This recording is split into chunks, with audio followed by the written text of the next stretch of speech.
আজকে সারাটা দিন গেল সেই লেভেলে ব্যস্ততার মধ্যে। শান্তি করে একটা মিনিট যে দম ফেলবো তার উপায় নেই।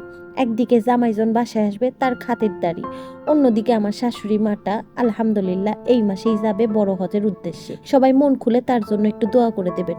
হজে যাওয়ার জন্য টুকটাক যাবতীয় যা লাগে সবকিছুর লিস্ট আমার হাতে ধরাই দিয়ে বলল, তুমি যে সবকিছু কিনে কেটে নিয়ে আসো। এই 2টা দিনই হাতে আছে এই সবকিছু টুকটাক কেনাকাটার জন্য। জামাইজন যখন বাসায় চলে আসবে রান্না বাড়া বাদ দিয়ে এইসব কেনাকাটা খুব প্যারাদায়ক হয়ে যাবে।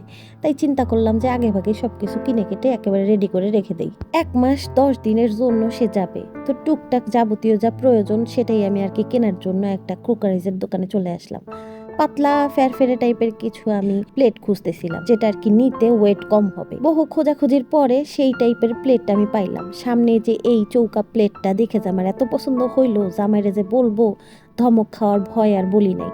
তাই আর কি প্লেট খুঁজে পাওয়ার পরে আমি আর টুকটাক যাবতীয় যা প্রয়োজন আর কি চামে মাইরা দিলাম। কারণ এমনি তো সচরাচর আসা হয় না এরকম ক্রোকারিজের দোকানে। ক্রোকারিজের দোকানে আসলে এটা পছন্দ হয় ওটা পছন্দ হয়, জামাইজন আবার এইসব পছন্দ করে না। একটা নিচতে আইসা আমরা কিন্তু মহিলা মানুষরা 10টা জিনিস কিনে নিয়ে যাই, তো এইগুলাই তো জামাইজন পছন্দ করে না।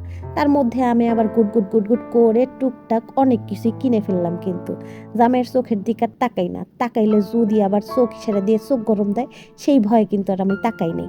এদিক ওদিক তাকাইয়া যা নেওয়া নিতেছিলাম ইচ্ছা মতো, এমন কিছুই নেই 2টা ট্রে খুব পছন্দ হইলো, সেই 2টা ট্রে নিলাম। আর যাবতীয় আমার শাশুড়ির যা প্রয়োজন আর কি হজে যাওয়ার জন্য সেই সব টুকটাক জিনিস নিলাম।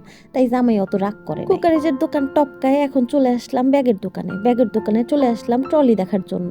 বিশাল বড় সাইজের একটা ট্রলির যেহেতু প্রয়োজন, সে যেহেতু হজে যাবে 41 দিনের জন্য, এমন একটা ট্রলি চাচ্ছিলাম যেটা মজবুত হবে, টেকসই হবে, আর এত বড় সাইজের হবে যাতে একটা ট্রলির মধ্যেই বাদ বাকি সবকিছু ঢুকে যায়। আবার বিদেশ থেকে আসার সময় সবাই একটু পেস্ট, সাবান, শ্যাম্পু আনে, সেগুলো আনার জন্য তো ফাঁকফুটা রাখতে হবে।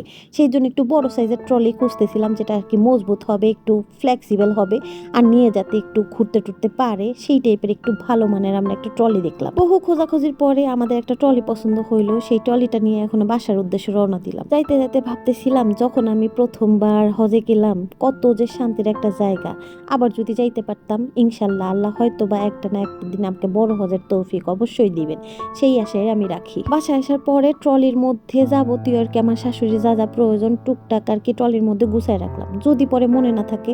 তাই আর কি এখন টুকটাক গুছাইলাম, ফাইনাল টাচ আমি পরেই দিব। ভাইরে ভাই, এই একটা জিনিস, এই জিনিসটা আমি যখন উমরায় গেছিলাম আমার ছেলে আমার জন্য যে কি পরিমাণ কাজে দিছে মাশাআল্লাহ ভাই, মানে ধারণার বাইরে।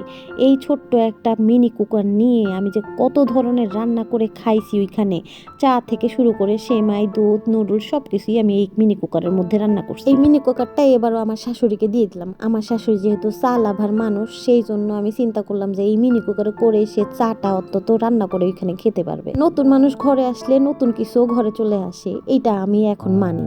কারণ এই যে জামাইজন আসবে, তাই ঘরের সামনের ফ্যানটা নষ্ট হয়ে গেছে একটা, সেই ফ্যানটাকেও নামায়া নতুন আর একটা ফ্যান লাগানোর ব্যবস্থা চলতেছে এই জায়গায়। আমার শাশুড়ির জন্য যে যে দেখতেছেন সবাই একটু করে দোয়া করে দিবেন। আল্লাহ হাফেজ।